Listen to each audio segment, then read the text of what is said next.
रुको अरसल, इधर आओ। 2 घड़ी अपनी माँ के पास भी बैठो जरा। अपनी माँ की बरामदे से आती बोझल आवाज पर वो हैरत से उनकी तरफ मुड़ा। क्या हुआ माँ, आप इस वक्त यहाँ? सोई नहीं आप अभी तक? वो फिक्रमंद हुआ। जिस माँ का बेटा गलत राह पर चल पड़ा हो, उस माँ को फिर नींद कहाँ आती है? और हमको वो सदियों की बीमार लगी। मॉम प्लीज, आप इन बातों को छोड़ें। और मैं अच्छे तरीके से जानता हूँ आप इस वक्त परेशान क्यों हैं, मगर आप फिक्र ना करें। मैं बहुत जल्द नूर को उस अरसल के घर से निकाल कर ले आऊंगा। उसके लहजे में गुस्सा और नफरत बोल रही थी, और यही चीज रानी को हमेशा से बेचैन करती थी। नहीं नहीं बेटा, वो जहां है वहीं ठीक है। अभी तो वो महफूज हाथों में गई है। मैं उसे बेटी बोलकर उसकी हिफाजत ना कर सकी, और वो गैर होकर उसे तुम्हारी नानी के जुल्मों से बचा ले गया। क्या मतलब माँ, आप कहना क्या चाहती हैं? आपका दिमाग तो ठीक है ना? आप उस इंसान को हमारी नूर का मुहाफिज बोल रही हैं, जिसने उसे कॉलेज से किडनैप करके जबरदस्ती निकाह किया है? वो झुंझला उठा। हाँ बेटा, मैं उसे ही नूर का मुहाफिज बोल रही हूँ। आज तक सिर्फ तुम्हारे मुंह से उसकी बुराइयां सुनी थीं, मगर आज जब उसे देखा, उसके इरादों को देखा, उसके अंदर अपनी मोहब्बत की हिफाजत करने का जज्बा देखा, तो मैं जान गई कि वो गलत नहीं है, बल्कि तुम्हारे देखने का नजरिया गलत है। तुम वो देखते हो जो माँ तुम्हें दिखाना चाहती हैं। ओ प्लीज मॉम, आप उस अरसल और उसकी फैमिली से एक बार मिली हैं, और आपने उन सब के गुन गाना शुरू कर दिए। भूल गई हैं क्या आप किस तरह उस असवद मलक ने नानी को बेइज्जत करके घर से निकाला था? इस असवद मलक की बेटी क्या आसमानों से उतरी है जो वो उसके लिए परिस्तान का शहजादा ढूंढ कर लाएगा?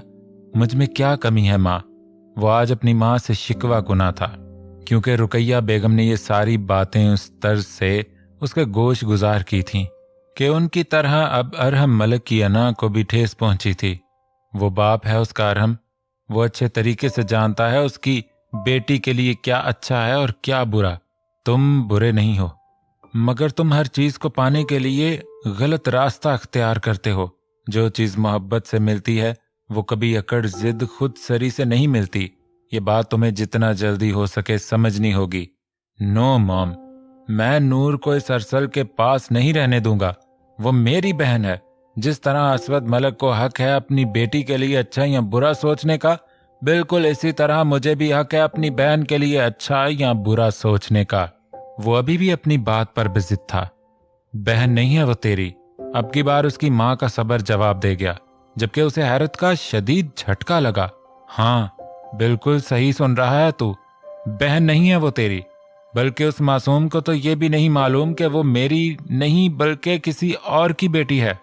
उसे तो पैदा होते ही उसके हकीकी माँ बाप से जुदा करके मेरी गोद में डाल दिया था। और तुम जानते हो ये सब किसने किया?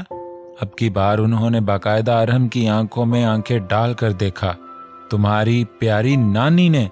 तभी तो वो नूर से इस कदर बुरा सलूक रवा रखती थी, और मैं पागल ये तक समझ ना पाई कि आखिरकार वो नूर के साथ ऐसा सलूक क्यों करती हैं। आखिर तुम भी उसके नवासे हो और वो भी उनकी नवासी, फिर तुम्हारे और उसके अंदर ये भेदभाव क्यों? मगर आज समझ आया, वो तो अपनी थी ही नहीं, वो तो ना जाने किस आंगन का फूल थी जिसे तुम्हारी नानी और बाप इस जहन्नुम में ले आए। अभी भी तो अपनी नानी की बातों पर अमल करेगा तो शौक से कर उनकी बातों पर अमल, मगर इतना याद रखना कि तुम्हारे बाद अब तुम्हारी माँ को माँ बोलने वाला कोई नहीं है। उसका सिर्फ एक ही सहारा है, और वो तुम हो अरहम। 4 दिन की जिंदगी में से 2 दिन दुश्मनी और 2 दिन पछतावे में अगर निकल जाएं तो ऐसी जिंदगी से मौत ज्यादा बेहतर होती है। अब आगे फैसला तुम्हारा है। तुम्हें एक सुकून भरी खुशहाल जिंदगी चाहिए या फिर ये बदले की जिंदगी? वो उसे सोचों के भंवर में घिरा देख वहां से उठकर चली गई, और वो वहीं बैठा अपने आज तक के कामों का एहतसाब कर रहा था। वो मुसलसल उसके वजूद को अपने हिसार में लिए अपनी आंखों की प्यास बुझा रहा था। बस एक बार उसे बिना हिजाब के देखा था। उस वक्त भी उसके नीले नैन कटोरों में खौफ और नमी का राज था, मगर जो भी था, अरसल मलक के दिल का सुकून वो आंखें पहली बार में ही लूट कर ले गई थीं। उसके बाद वो उसे कभी बिना हिजाब के नजर न आई थी। दूर से ही सही, वो किसी पागल दीवाने की तरह उस पर नजर रखने लगा। अरहम का सोचकर कभी कभी हल्क तक कड़वा हो जाता था, मगर वो कहते हैं ना कि इश्क अंधा होता है, यही रूल अरसल मलक ने भी खुद पर लागू कर लिया। उसके हल्का सा कसमसा कर आंखें खोलने पर वो ख्यालों की दुनिया से बाहर आया। क्या हुआ, तबीयत ठीक है तुम्हारी? उसकी हैरत ज़दा आंखों में देखकर सवाल किया गया, मगर जवाब नदारद। जख्म कैसा है अब तुम्हारा? उसने एक बार फिर उसकी खौफजदा आंखों में देखा, जो अब किसी कश्मकश का शिकार थीं। अब वो उसे कैसे कहे कि दोपहर में ही उसके जख्मों को कोई मरहब नसीब हुआ है। इतनी जल्दी कैसे कोई फर्क पड़ सकता है? तुम खुलकर मुझसे कोई भी सवाल, कोई भी बात बिना झिझक बोल सकती हो। आई प्रॉमिस, मैं तुम्हें नहीं खाऊंगा। अच्छा बताओ, अभी भी वैसा ही दर्द हो रहा है या कुछ अफाका है? अब की बार सदे शुक्र उसने इस बात में सर हिलाया। अच्छा वैसे अभी तुम जिनसे डर के बेहोश हो गई थी, कल मैं खुद उन सब से तुम्हें मिलाने के लिए लेकर जाऊंगा। नीली आंखें खौफ से फैल गईं। प्लीज मुझे उन कुत्तों के पास नहीं जाना। पल भर में नीली आंखें नमी से लिबरेज हो गईं। अरे हद अदब मलहूस गुस्ताख लड़की, उन्हें कुत्ते मत बोलो, उनकी शान के खिलाफ हैं ये अल्फाज। वो मसनूई गुस्से से गोया हुआ, जबकि नीली आंखें हैरत से फैल गईं। कुत्तों को उनके नाम से ना बुलाऊं फिर क्या? मुहाफिज के नाम से पुकारो उनको, क्योंकि वो सारी रात इस मलक हाउस की रखवाली करते हैं। और हाँ, एक बात और, अगर तुम अपनी बातों को टूटे फूटे लफ्जों के बजाय एक ही जुमले में बिना अटके बोलोगी तो मुझे ज्यादा अच्छा लगेगा।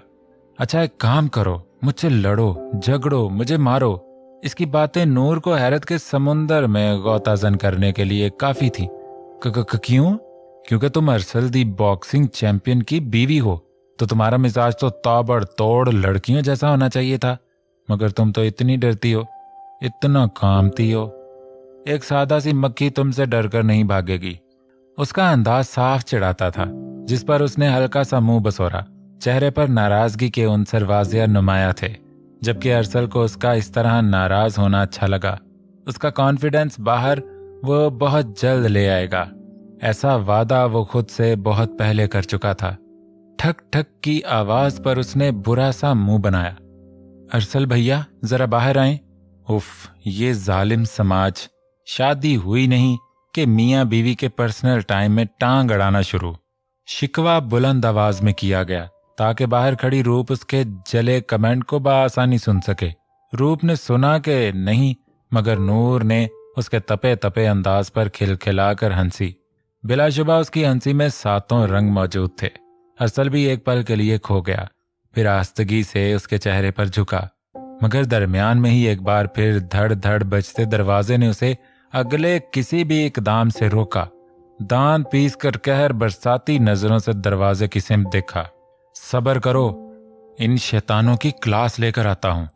उसका सर तकिए पर रख कर वो खुद खतरनाक इरादे लिए दरवाजे की तरफ बढ़ा, मगर दरवाजे के उस पार भी उसकी बहन थी। तभी दरवाजा खुलते ही धड़ से अंदर दाखिल हुई और उसे पीछे पीछे अपनी मुस्कुराहट दबाती तारा भी। कहाँ है मेरी मासूम भाभी? रूप ने कमर पर दोनों हाथ जमाकर पूरे कमरे का जायजा लिया और अरसल की मौजूदगी को मुकम्मल तौर पर नजरअंदाज करके बेड पर लेटी नूर की तरफ बढ़ी, जो रूप को देखकर उठ बैठी थी। चले भाभी मेरे कमरे में। तारा तुम इन बैग्स को उठाकर मेरे कमरे में ले आओ। एक मिनट, ये सब क्या हो रहा है? और नूर को क्यों ले जा रही हो? वो अपने कमरे में अचानक मची ऊधम पर हैरान परेशान हुआ। भैया नूर को मैं अपने कमरे में लेकर जा रही हूँ। रूप ने बेड पर खड़े होकर आंखें निचाईं। जी नहीं, शैतान की नानी वो मेरी बीवी है और शादी के बाद बीवी शौहर के कमरे में रहती है। हाथ पकड़कर रूप को बेड से नीचे उतार उसने, जैसे रूप की इंफॉर्मेशन में इजाफा किया। जी नहीं, हलाल कमेटी की तरह। मलक हाउस की कमेटी का भी फैसला है कि इस चांद को इस कमरे से उस कमरे में शिफ्ट कर दिया जाए। रूप ने बिना उसके रूप में आए अरसल की दुखती रग पर हाथ रखा और तवक्को के ऐन मुताबिक वो तिल मिला उठा। क्यों भाई क्यों? ये कहाँ का रूल हुआ?